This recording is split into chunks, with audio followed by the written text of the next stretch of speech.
message has been left for you from beyond time.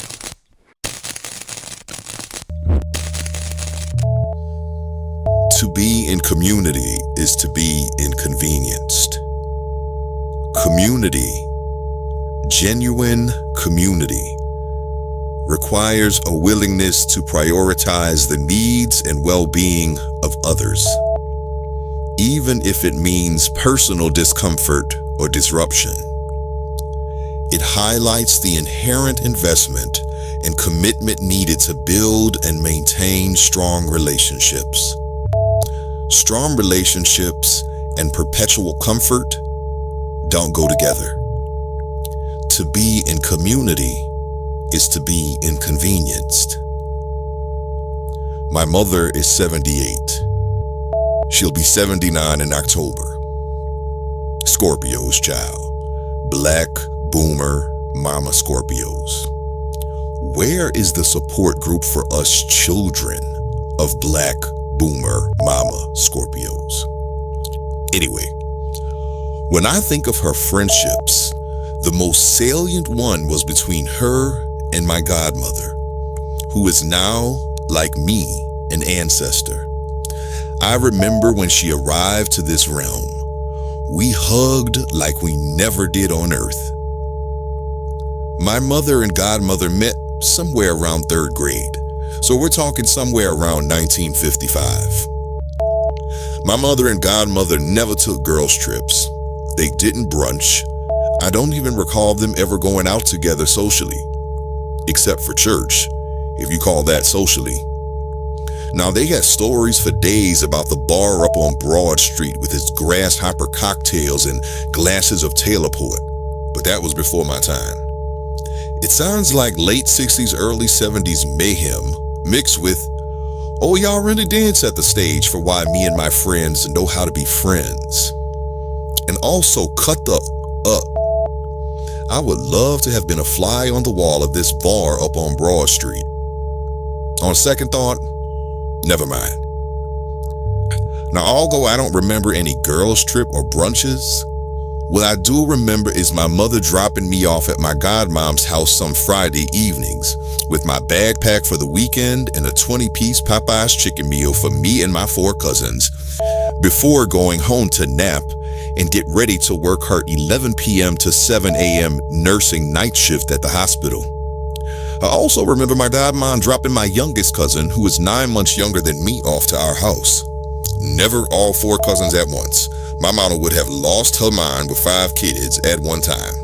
I think my godmother knew that. Now, the Popeyes was not an inconvenience, but an extra hair to comb, an extra bath to give, an extra child to dress, an extra child to consider for Saturday's activities? Inconvenient.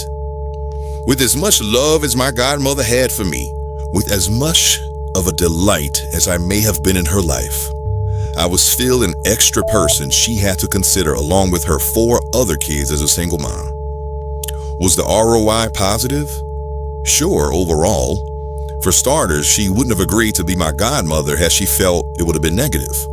But in the granular moments on a Friday night, after she'd worked all week long, having to come home and be a single mother to 4 kids, with the youngest a decade younger than the oldest, then here I come, bopping, with my packed bag, inquisitive nature, and 5011 questions. Mind you, Fridays were not the only time I was at my godmom's house. It's a staple home fixed in my memory. As rooted as my own home, I was there all the time. To be in community is to be inconvenienced. I realize now that me being at my godmom's house for the weekend meant that my mama got to sleep uninterrupted when she got off work Saturday morning. And if she talked to my godmama real good, she'd take me to school on Monday mornings too. Kid-free work weekend with peaceful rest. Mamas are smart. But for real, Ma, you ain't miss me over the weekend? I remember my oldest cousin from my mom's biological sister and her daughter coming over in the middle of the night because she and her husband had a fight so severe that they ended up living with us for a while. Our entire house was asleep that night, slob sleep. Do you think there was a pre-arrival text message or a smoke signal or even a phone call before they arrived? And that was my mama's night off. To be in community is to be inconvenienced. I also remember her brother, my other cousin, living with us multiple times over the course of my childhood. Do you think a text message preceded his arrival? To be in community is to be inconvenienced. Now in 2025, y'all demand people call or text first before they come over. You get on social media ranting about how different things are and how different friendships are now and how you wish your friendships were stronger. But just last week, you were on Sam Walton's internet talking about how you don't want people showing up at your home unannounced. Now make that make sense. How in the hell do you expect to have folk to call on in times of need when you demand that people solely fit into the white space on your Google Calendar, as you brag on being booked and busy? To be in community is to get 5011 notifications that say the requested time and location are already booked, and to override them every single time. Because a human is currently looking you in your face with a real-life pressing need, your standing brow-threading appointment is going to have to wait. And if that's the main times your community needs you during waking hours, round of applause to you, because that is unheard of. Community needs often happen after a house has shut down for the night, after them children have been successfully put to bed, but you're the only adult in the home and the need demands that you leave the home. Community needs happen when someone texts, "You home?" But you aren't home, so you respond, "I can be. You good?" Community needs don't give a damn about your standing appointments or your kids' soccer games or even your work schedule. To be in community is to be inconvenienced. Now, for those of you who can't walk and chew gum at the same time, this portion of the voicemail is for you. Those who ride that struggle bus with holding multiple truths at the same time, especially if those truths make you uncomfortable or seem to oppose each other. For every child left behind from that No Child Left Behind campaign. Right now, I'm talking to those of you already geared up to ascend into the comment section like a rushing mighty wind with, "What are you trying to say? Am I supposed to suffer just to have friends?" Who Jesus?